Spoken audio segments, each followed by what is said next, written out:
Julio Rodriguez, there is so much for us to discuss, but first off, thank you for coming on. We are very happy to have you. No, thank you for having me here. I'm really Of excited. course. Of course, absolutely. Well, we have to begin with this campaign. Congratulations. Topps is such an iconic brand, obviously now a part of the prominent Fanatics family, and you are the 2023 Series 1 cover star. So what does something like this mean for your career? Such a big moment. It means a lot because I just remember when I was a kid back in the DR. I always wanted cards. I never really thought that it was going to be possible for me to even be on a card. And for me to be on the cover of the Topps Series 1 is definitely, it means a lot to me because just thinking back there, how I was as a kid, now, how far I've come, it's pretty cool. So for somebody who maybe doesn't understand just how big collectibles are in the baseball community, why do cards mean so much to baseball fans and to baseball players?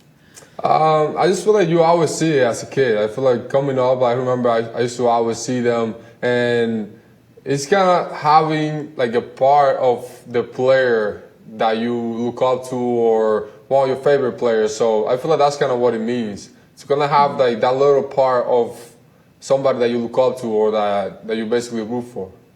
Definitely. Okay, when you were growing up, did you collect any baseball cards? Unfortunately not. I just had this one baseball card from Pedro when he was in the Mets, and that was the only card. Yeah, that was the only card that I used to have. I remember. I don't remember how it got to my house, but that's the only one I own. Yeah, but it was probably so special because you had this one card and you just knew what it meant to you, right? Yeah, definitely. It was really special to me, and that's why I said I used to see Pedro on those cards, and I would have never thought that a kid from Loma Cabrera, me, I would have been on a card, and just to be the face of the product right now, it's very special. I love that. Well, you deserve it. Topps sent me a bunch of your card packs. I opened some, and we're going to play a little game, okay? Okay, perfect. I'm going to give you 3 clues, and you're going to guess the player that's on the card, okay? Oh, my. But if you know it after the first or second clue, you can just tell me the answer. But if you need all 3 clues, we can do that. Okay. Are you ready? See. I hope. Okay. This is a current player whose dad played in MLB. He led the National League in home runs in 2021. And he has been on the cover of MLB The Show previously. The National Heat 2021, you said? Uh-huh. And his dad played in MLB. And he also has a huge personality. He led the NL home runs in 2021. Tatis? Ding, ding, ding, ding, ding, ding, ding, ding, ding. Yeah, that was the only one. That's the only one that I was in my head. All right, you got that one. Yeah. All right, you ready for your next one? Yeah, let me see. What you got for me? Okay, 3-time National League MVP, member of the 3,000 hit club, 4th all-time in home runs. What team did he even play for? He was a machine. Uh-huh. What team did he play for? I'll give you a clue. The team that he's really known for playing for, there is an arch in the city. Oh, Albert Pujols? Ding, ding, ding, ding, ding. All right. You've got it. Okay, let's do one more. This player, first round pick by the Marlins in 2010, hit for the cycle 3 times, won National League MVP in 2018. Oh, that's Christian Yelich. Look at this. You're good at this game. Okay, do you want to do one? Do you want to do one more? Or are you good with 3? I'm good with 3, but I always got one more. Okay, we always got one more. Let's do it. Let's see how good you are. Okay, final one. Hopefully I don't damage Yeah, my you're like, record is the now. 4th one the tricky one? Cool. Okay. I bet this is going to be the hardest one for me for talking. We'll see. Let's see if you can back it up. Okay, pitched at UCLA. Oh, my has God. pitched for 3 different teams. Currently the 3rd highest paid pitcher in MLB. The third.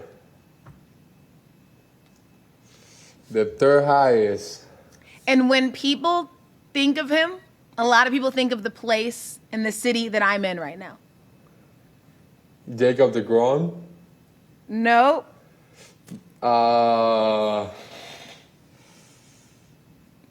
Three teams. Garrett Cole. Yes. Let's Woo! go. All right, you went 4 for 4. I'll take Perfect. it. I love it. Okay, so I have these other 2 packs. I'm not gonna open them now because I want to keep one to collect for myself. But then I just am Ooh. curious what's in the other one. So I'll let you know who else we have. But there were some good players in the packs that we opened. Really good players. All of them. Yeah. No, I love it. Okay, what 5 players would you have in your dream Topps pack? In my dream Topps pack. I mean, you gotta throw guys like Mike Trout in it. You know, like Mike Trout, like nice Mike Trout. 5 out of 5 rookie card. Let me see. One from Juan Soto. That's a pretty good one, I would say. Who else? Let me see. Who else? I want like one Mookie Betts. Oh, good choice. Yeah, he's one of my favorite players too. Who else? I would like to have. This is a good pack so far. Tell me the 4th. How many more I need? 2 more. 2 more. I'm gonna throw one from Pedro just to kind of for the memories from that card, just to see if we can get something nice from Pedro, and one for myself. Why not? I love that. Yeah, I would get one. I would love some of my rookie cards. Yeah, I think if somebody got that pack, they would be incredibly pleased to have all of those heavy hitters in one Topps pack. One thing that you talk about a lot, of course, is growing up in the Dominican Republic, what that meant to your life, obviously, and your career. But what is your earliest baseball memory? My earliest baseball memory is playing baseball with my dad, with a stick, and he throwing me tennis ball. That's literally all I can remember in the back of my house. In the backyard. That's my earliest memory on baseball. And he was the one that showed me the game. He was the one that basically showed me the love for the game, the passion about it. So, yeah, that's my memory. That's so great. So what do you think is the biggest thing that you took from your dad when it comes to playing on the field? Just play it with heart. Play it with heart, play it with passion. And, like, doesn't matter if you have a bad day. Like, they are going to come because baseball is just so hard. Like in baseball, you're not gonna go like 10 for 10 all the time, and things like that. So there's definitely struggles, but I feel like I always enjoy it. I always love the game. I always had passion for it, and do it the right way. I feel like that's the biggest thing I took from my dad. For sure. So I was watching your speech for AL Rookie of the Year. It was great. But in it, you mentioned that you have always had a lot of questions and you would always ask players and they were always so gracious, giving you their time, giving you their answers. And a player that you mentioned was Aaron Judge. What are some of the questions that you have asked Aaron Judge and what have his answers been? I feel like we talk definitely baseball and approach and all that, and I don't want to give that away, but I also talked to him like how does he do it? How does he handle like all the pressure, just being basically the kid in New York and like all the stuff, you know, like how does he handle himself? And it would just basically just keep being you, keep being yourself, and never lose yourself. That's basically what he told me, like short words basically. And I really took that from me like to heart. And I got to talk to him in that ceremony there, and it was pretty good to see him again. So keeping you, keeping yourself, those are certainly wise words from Aaron Judge, but how have you handled that pressure as well? It feels like your life has moved really quickly. You're just this sensation in baseball now. How have you handled that? It's just the same like that. I feel like it was good hearing that from him, like a guy that I've already been through it.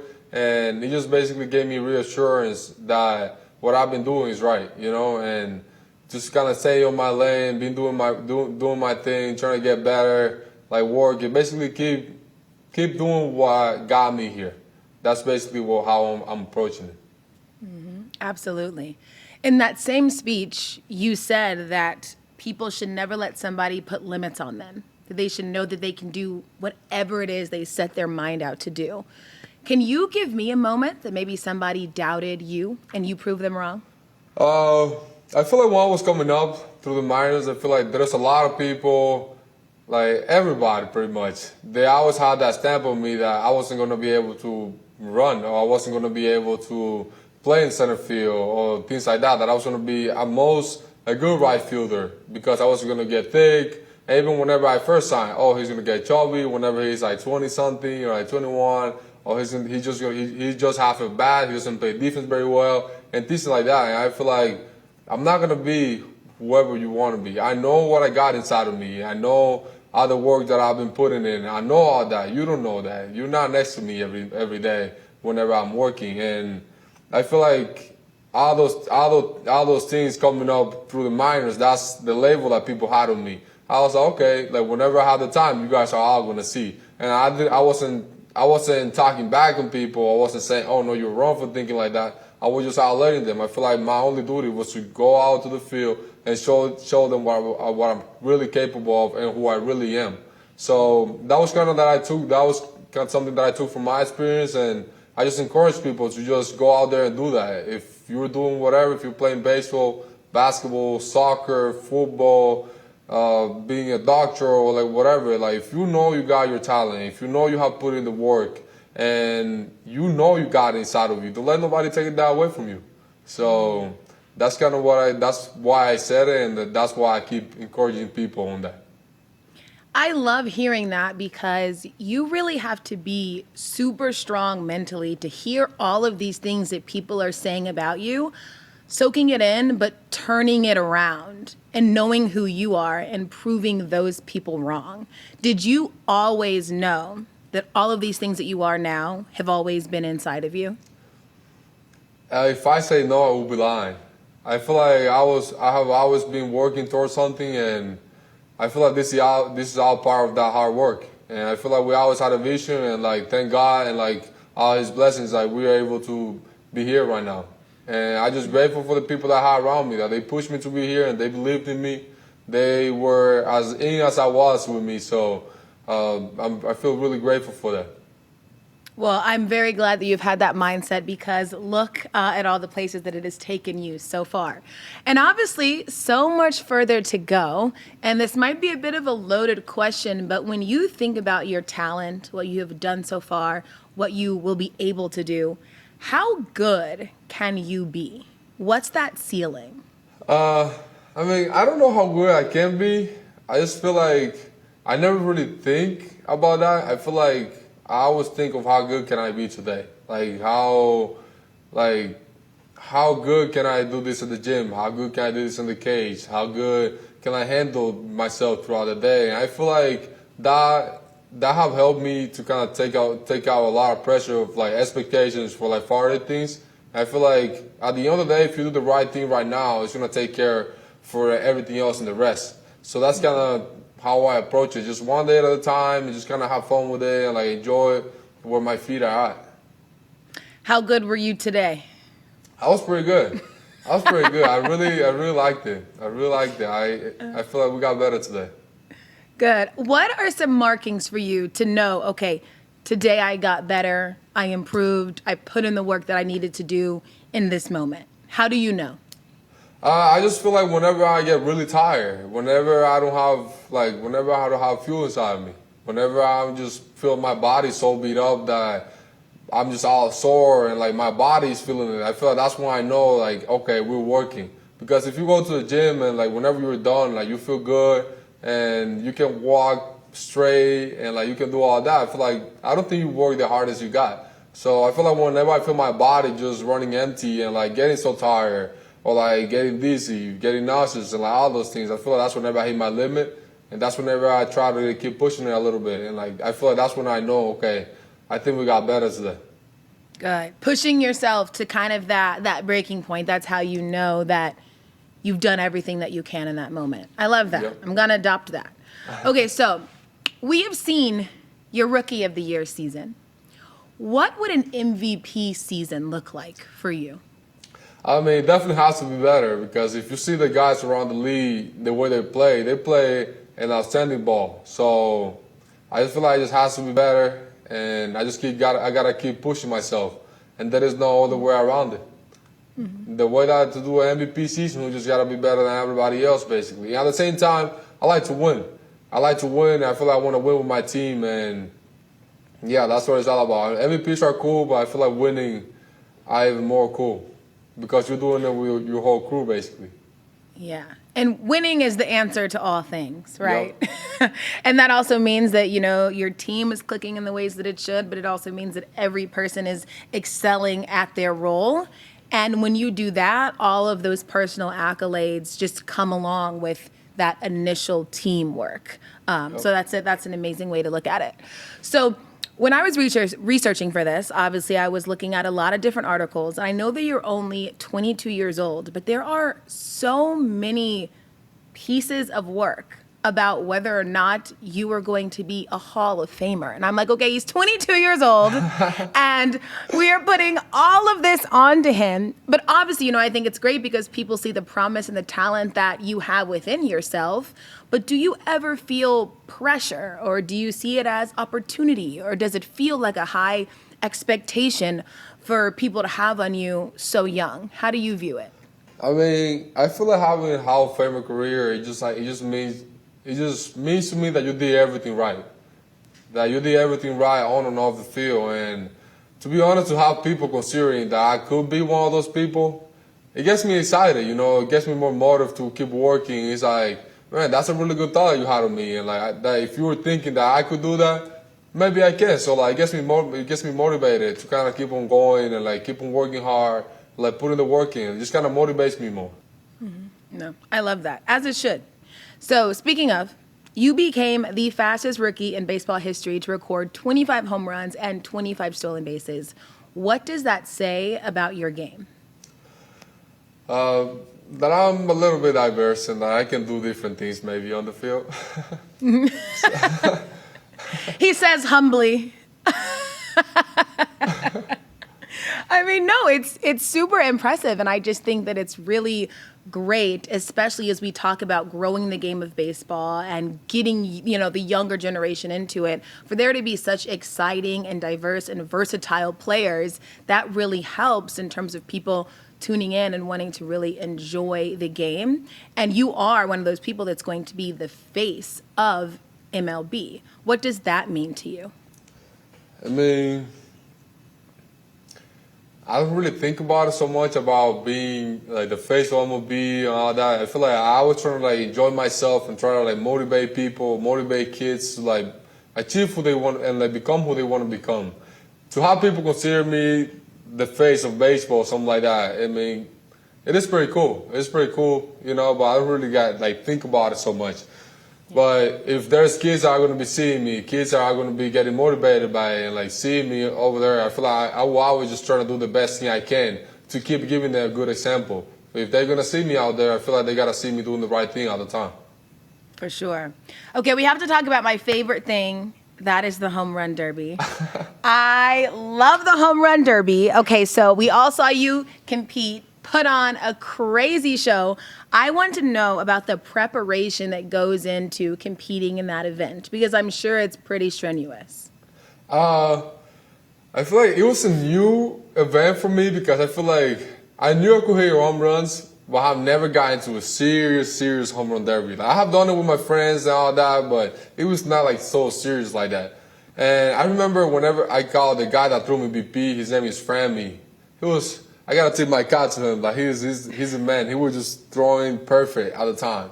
I remember whenever I called him, I was in Texas, and that was the first time I actually like practiced for home run derby too, like with time and all that.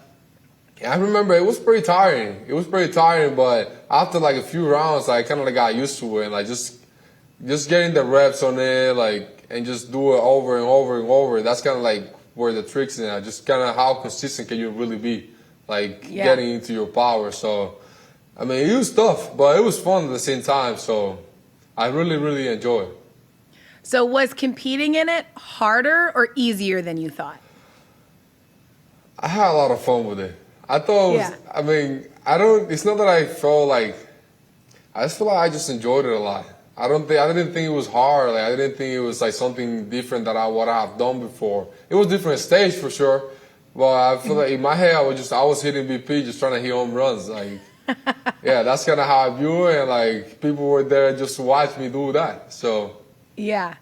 It yeah, also that was just felt fun. like a moment that so many people were introduced to you in a really cool way. So I'm happy you did it. Okay, is winning it a goal of yours? Are you considering doing it again? Tell us. Are we gonna see you? Are we gonna see you in it? Maybe. And how? Maybe? Maybe. We'll see. Okay, Let's see how the ball goes. Okay, we'll see. But fingers crossed, because I think that we all want to see you do it again. Okay, I want to talk about the Mariners a little bit. Obviously, had been in a playoff drought for 21 years prior to last season. But when did you know that you could help end that? I feel like I want to say in the off season of 2021. That 2021, that's when I was preparing myself and like kind of getting ready for a season. I feel like I was feeling that with this work that I've been putting on, and I feel like the way that things are going, I feel like I will be able to like help the team. I was definitely looking for a chance, but in my head I was like, okay, if I get a chance, like we gotta win. We gotta play to win the ball game. I gotta give them 100% every time, and we gotta get there. And I just felt like throughout the time that I was preparing myself, that's whenever I had the motivation. Like I was just thinking, okay, like I think I can help this team win, and I will try to do my best with it. But so that was when you were like, we have something here, and we can make it happen. I don't know, and definitely like out of spring training, like in spring training too. Whenever all the guys, we see like all the guys, and throughout the year, like how everybody was evolving, kind of figuring out themselves, like finding their strength and all that. And it was pretty cool to see like the whole team, like as a whole, the team evolving like day in day out. They just kind of relying on each other and like trusting each other more, and like kind of knowing that everybody that was there was committed to win. You're clearly a very positive person and a very headstrong person. What kind of motivator are you in the clubhouse? I mean, I feel like I'm the type of guy that I can tell you something, but at the same time, I'm going to be right there with you doing the same thing. So I feel like I'm not going to tell something to somebody that I'm not going to be doing, or like that I don't have experience with, or because I don't want to like boast people around. I feel like if I tell you something, it's because I care about you and I want to help you. And if I see something, I'm going to be straight up and tell you. But yeah, that's kind of the motivator I am. And I feel like it's better to tell somebody the truth, because then it could become too late for that person to change it. And at the same time, we are all teammates, and we are all like basically striving for a goal. And I want my teammates to be the best they can be, you know? And I feel like that's me telling them the truth and actually like being there with them. Like if we got to work, we work together and like things like that. I feel like that's the way I like motivating people. Just by telling them the truth and like showing them, like, if I tell you, hey, you gotta be at the gym, I'm gonna be at the gym. Do something different probably, but I'm gonna be at the gym too. Yeah. So in the baseball world, who motivates you?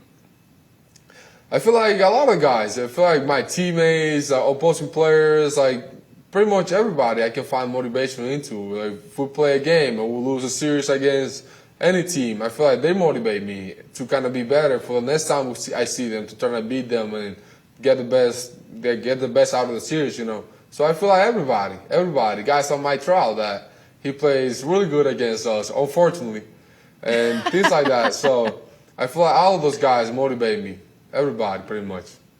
I love that. Okay, a couple more for you.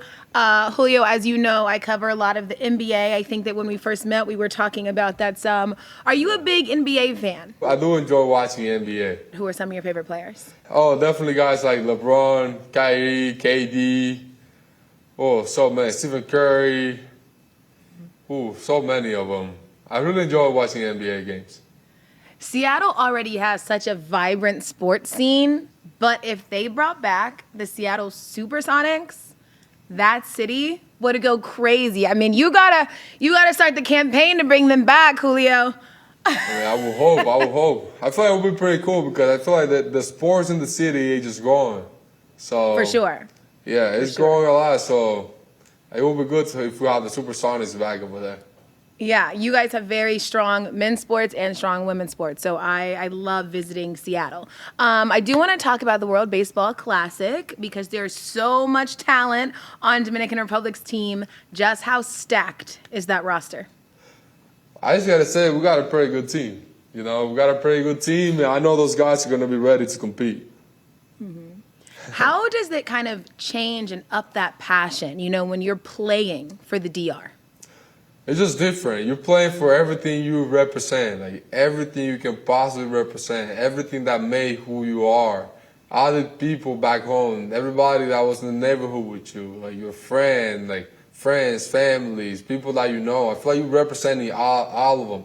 So I feel like that's why it's a little bit different whenever you're playing for your country. You have the emotion that you're just wearing that flag basically on your shoulder. It's a different feeling. I love it. I'm excited to watch all of you in that classic. Okay, last one for you. For me, at least, one of the best parts of watching you play is that it is so clear that you are having fun out there. What joy has baseball brought to your life? I feel like a lot of different type of joys. I feel like my family is in a better place because of that. I feel like I'm doing what my dad taught me since I was a kid. Like I'm able to just play the game that I love, the game that was introduced to me when I was a kid, and just being able to do it throughout my whole career. So I feel like I just love being able to play the game, love being able to provide for my family. My family basically watching the same kid just going out there to the field and they just watch me on the TV now. So I feel like I really enjoy that. They get to watch me play, my family back home, everybody. So I definitely enjoy it. Good. What life lessons has baseball taught you? I want to say that it doesn't matter if you're up or if you're so down. You always got to stay neutral. I feel like doesn't matter what life throws at you. As I was talking earlier, I feel like baseball is really hard.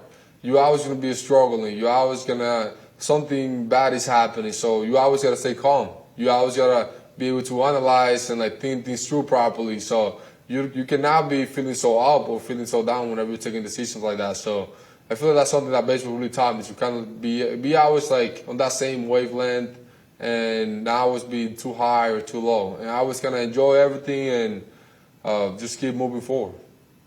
I love that. Never too high, never too low, just stay the course. Well, before we started this interview, we asked if Julio was ready. He said he was born ready, and I think he might be right. Congrats on this campaign. So cool. I love it. And thank you so much for joining the show. It was beautiful to see you. No, thank you. Good to see you too.